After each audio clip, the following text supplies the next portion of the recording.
Today we're continuing to read On Liberty by John Stuart Mill. The instrument for enforcing the law could be no other than public examinations, extending to all children and beginning at an early age. An age might be fixed at which every child must be examined to ascertain if he or she is able to read. If a child proves unable, the father, unless he has some sufficient ground of excuse, might be subjected to a moderate fine, to be worked out, if necessary, by his labor, and the child might be put to school at his expense. Once in every year, the examination should be renewed with a gradually extending range of subjects, so as to make the universal acquisition, and what is more, retention, of a certain minimum of general knowledge virtually compulsory. Beyond that minimum, there should be voluntary examinations on all subjects, at which all who come up to a certain standard of proficiency might claim a certificate, to prevent the state from exercising, through these arrangements, an improper influence over opinion. The knowledge required for passing an examination, beyond the merely instrumental parts of knowledge, such as languages and their use, should, even in the higher class of examinations, be confined to facts and positive science exclusively.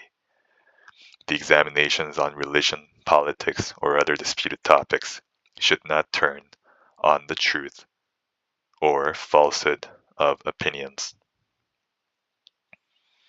but on the matter of fact that such and such an opinion is held, on such grounds, by such authors, or schools or churches.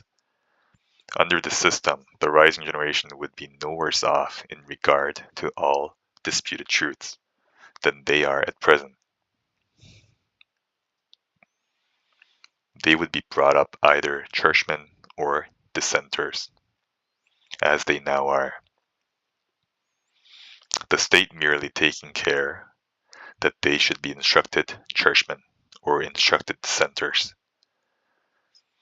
There would be nothing to hinder them from being taught religion.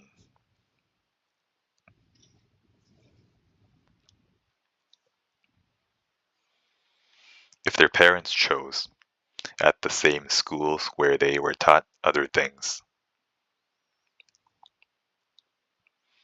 All attempts by the state to bias the conclusions of its citizens on disputed subjects are evil, but it may very properly offer to ascertain and certify that a person possesses the knowledge requisite to make his conclusions on any given subject worth attending to.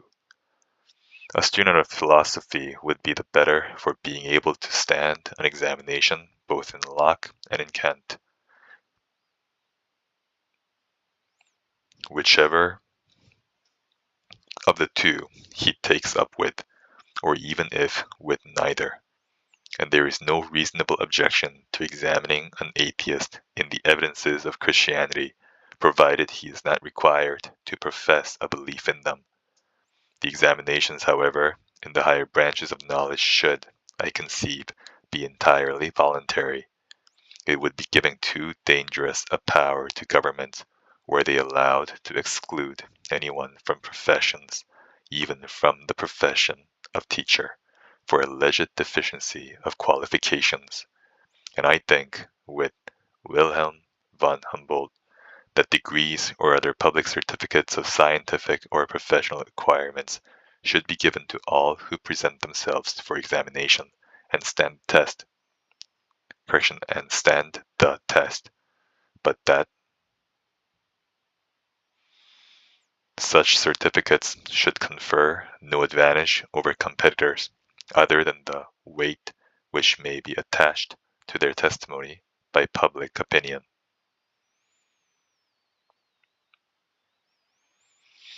It is not in the matter of education only that misplaced notions of liberty prevent moral obligations on the part of parents from being recognized and legal obligations from being imposed, where there are the strongest grounds for the former always, and in many cases for the latter also.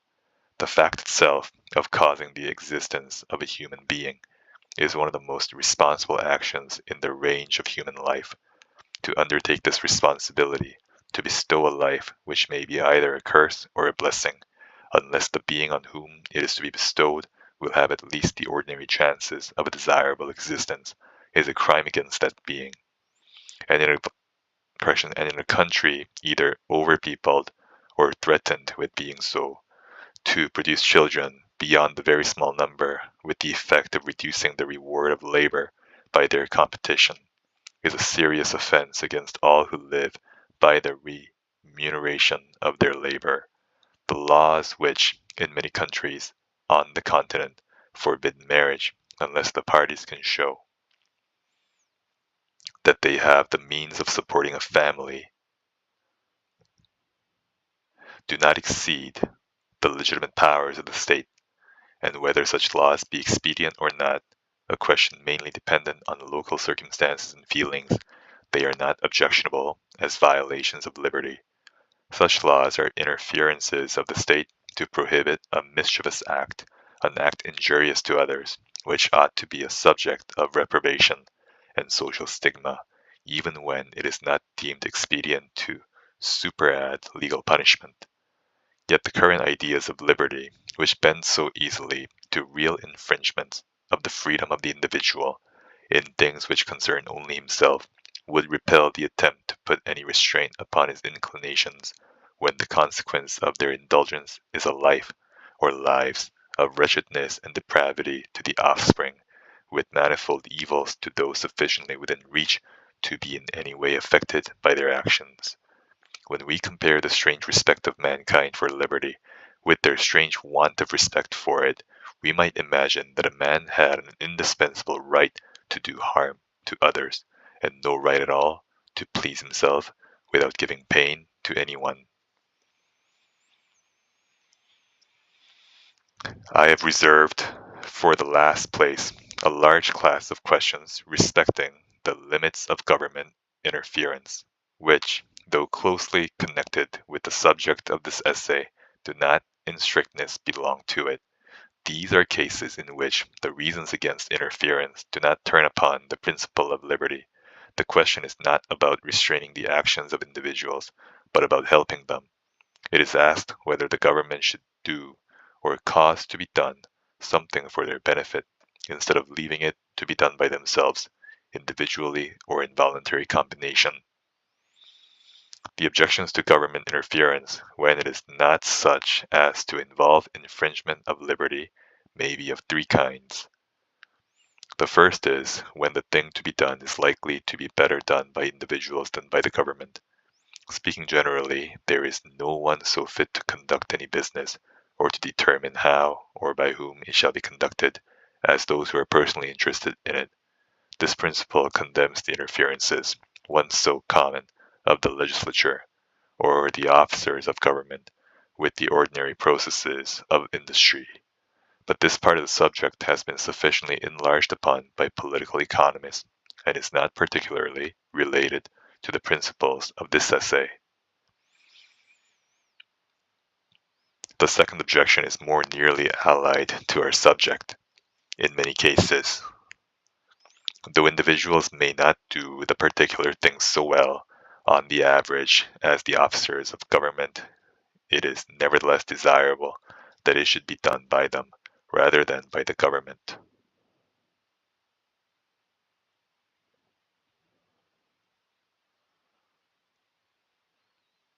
As a means to their own mental education, a mode of strengthening their active faculties, exercising their judgment, and giving them a familiar knowledge of the subjects with which they are thus left to deal. This is a principle, though not the sole, recommendation of jury trial in cases not political, of free and popular local and municipal institutions, of the conduct of industrial and philanthropic enterprises by voluntary associations. These are not questions of liberty and are connected with that subject only by remote tendencies, but they are questions of development.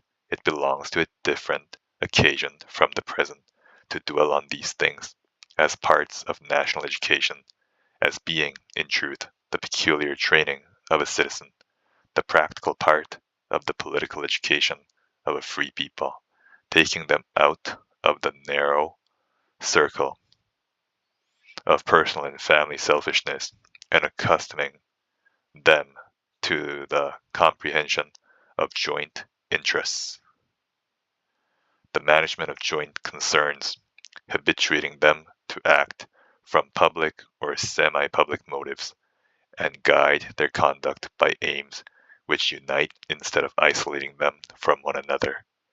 Without these habits and powers, a free constitution can neither be worked nor preserved, as is exemplified by the too often transitory nature of political freedom in countries where it does not rest upon a sufficient basis of local liberties. The management of purely local business by the localities and of the great enterprises of industry by the union of those who voluntarily supply the pecuniary means is further recommended by all the advantages which have been set forth in this essay as belonging to individuality of development and diversity of modes of action. Government operations tend to be everywhere alike, with individuals and voluntary associations. On the contrary, there are varied experiments and endless diversity of experience.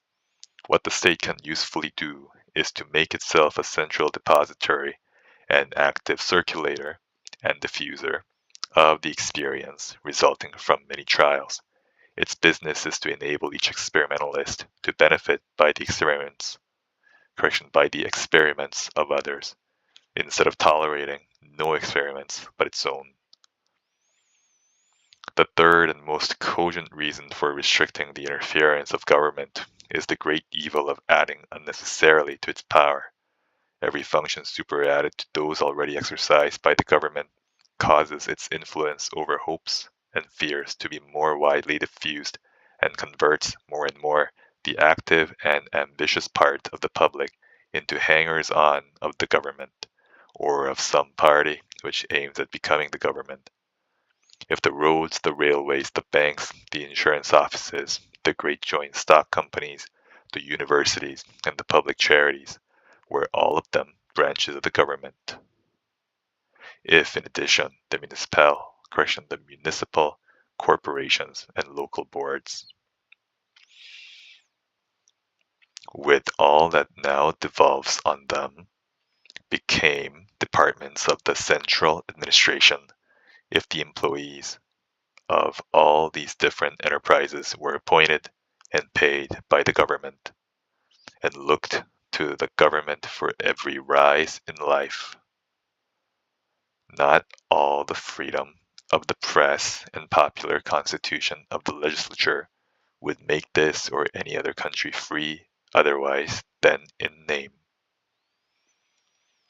And the evil would be greater the more efficiently and scientifically the administrative machinery was constructed, the more skillful the arrangements for obtaining the best qualified hands and heads with which to work it.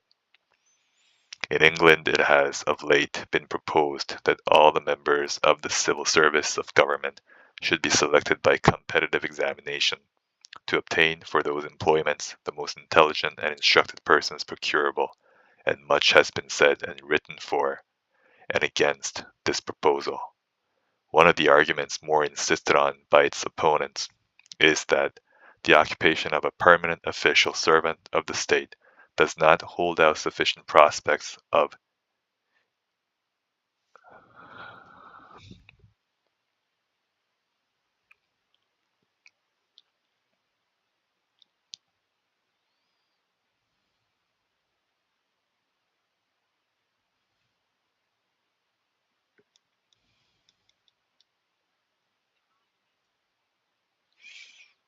emolument and importance to attract the highest talents, which will always be able to find the more inviting career in the professions or in the service of companies and other public bodies, one would not have been surprised if this argument had been used by the friends of the proposition as an answer to its principal difficulty. Coming from the opponents, it is strange enough. What is urged as an objection is the safety valve of the proposed system. If indeed all the high talent of the country could be drawn into the service of the government, a proposal tending to bring about that result might well inspire uneasiness.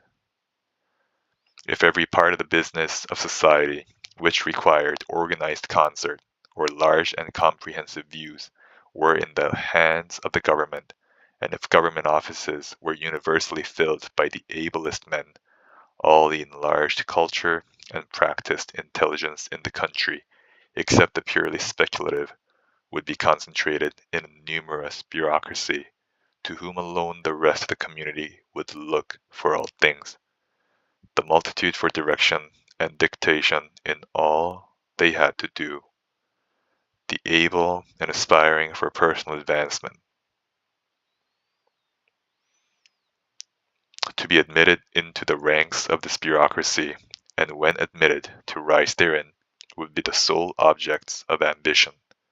Under this regime, not only is the outside public ill qualified, for want of practical experience, to criticize or check the mode of operation of the bureaucracy, but even if the accidents of despotic or the natural working of popular institutions occasionally raise to the summit a ruler or rulers of reforming inclinations, no reform can be effected which is contrary to the interest of the bureaucracy. Such is the melancholy condition of the Russian Empire, as is shown in the accounts of those who have had of those who have had sufficient opportunity of observation. The Tsar himself is powerless against the bureaucratic body. He can send any one of them to Siberia, but he cannot govern without them or against their will. On every decree of his they have a tacit veto by merely refraining from carrying it into effect. In countries of more advanced civilization and of a more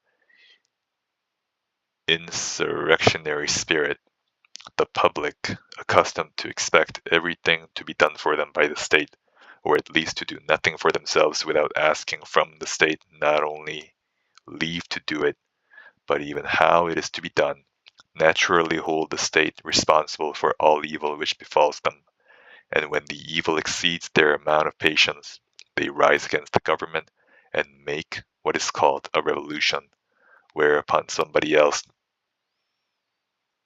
with or without legitimate authority from the nation, vaults into the seat, issues his orders to the bureaucracy, and everything goes on much as it did before, the bureaucracy being unchanged, and nobody else being capable of taking their place.